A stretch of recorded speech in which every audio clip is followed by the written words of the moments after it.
Sir, may sasabihin ako sa inyo, sir. Ano yun, Jun? Sundan niyo lang, sir. May papakita lang ako sa inyo, sir. Sige, sige. Ano ba yan? Mga gawa lang natin, sir.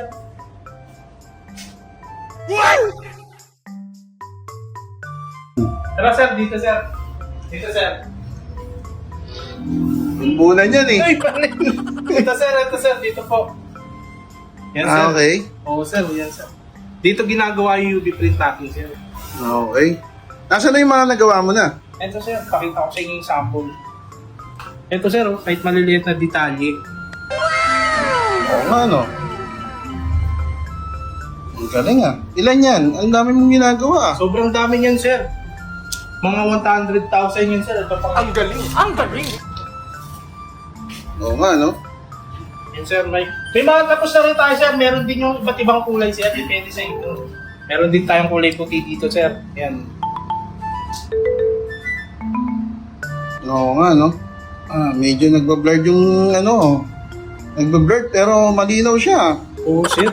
Malinaw yan, sir. Quality yan, sir. Kahit ano yan, sir. Hindi yan magbabakbak. Okay. Yan, sir. Ang dami pa lang ginagawa dito ngayon, ano? Puro ballpen. Meron pa tayo sa dito, sir. Ito, sir. Papakita ko rin sa inyo, sir. Oo nga, no? Maganda yan, sir. Kitang-kita lahat ng details mo dyan, sir. Oo. Kahit yung number, sir. Ngayon, sir, di ba may mga calling card? Ito, sir, pwede mo na ibigay yung ballpen na may calling card. Galing. Ganda ng idea.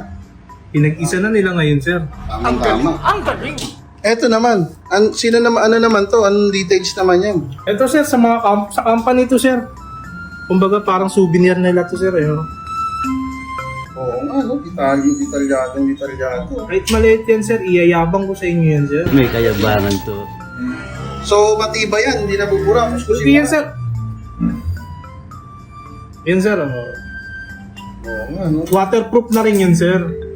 Kahit basahin ko yan, sir. Di ko kasi pwede yan, sir, basahin ng laway, eh. Sige. Sige. Etong isa, yung kulay blue, Ito, sir, ito rin. Parehas lang sila, sir.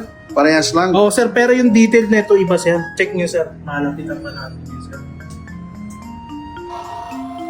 Lagi bang nawawala yung ballpen mo? Nawawala ng katrabaho mo? Kinukuha ng kaklase mo? Pwede mo ilagay pati pangalan mo. Pwede rin natin ilagay yung number mo. Ilagay natin dito para pag nawala, ay babalik pa sa'yo.